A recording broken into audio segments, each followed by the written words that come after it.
Hello दोस्तों, नमस्कार। मैं अपने यूट्यूब चैनल में आप सभी का स्वागत करती हूँ। गोवर्धन पूजा गीत अच्छा लगेगा तो लाइक कीजिएगा, नए मेरे चैनल पर तो सब्सक्राइब कीजिएगा और कमेंट में बताइएगा कैसा लगा मेरा गीत।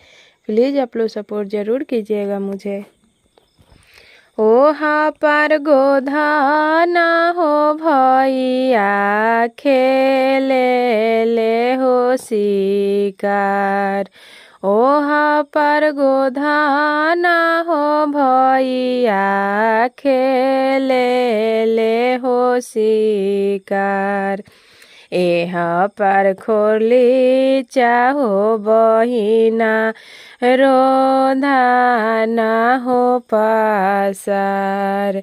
एह पर खोली चाहो बहिना रोदाना हो पासार। चुप हो चुप ए बहिना चुप हो ना। चुप हो चुप हो बहिना चुप हो ना। बाबा के संपत्ति आए बहिना आधा देव हो बाट।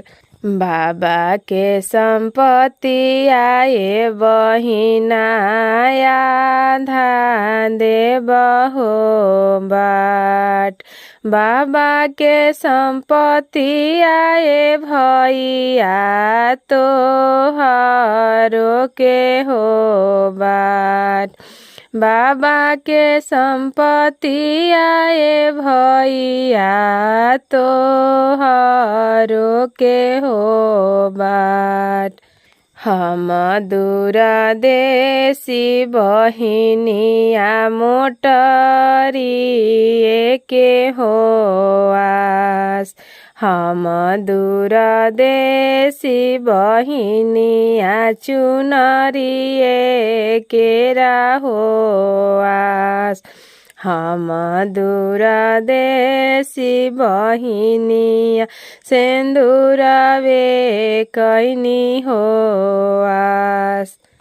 ओहा पर रंजीत हो भैया खेले ले हो शिकार। ओहा पर सोनुआ हो भैया खेले ले हो शिकार।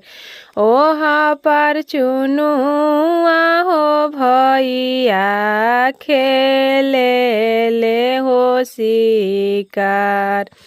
ओहा पर मनुआ हो भैया खेले ले हो शिकार।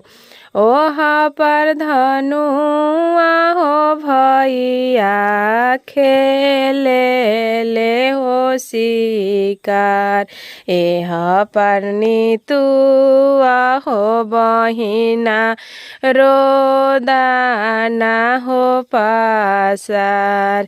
एह पर नीतुआ हो बहिना रोदाना हो पासार।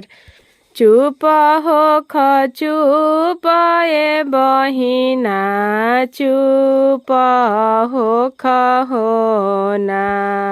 चुप हो चुप हो बहिना चुप हो ना। बाबा के संपत्ति आए बहिना आधा देव हो बाट। बाबा के संपत्ति आए बहिना आधा देव हो बाट। बाबा के संपत्ति आए भैया तो हरो के हो बाट। बाबा के संपत्ति आए भैया तो हरो के हो बाट। हम दूरदेशी बहिनिया मोटरी के हो आस। हम दूरदेशी बहिनिया चुनरिए केरा हो आस। हम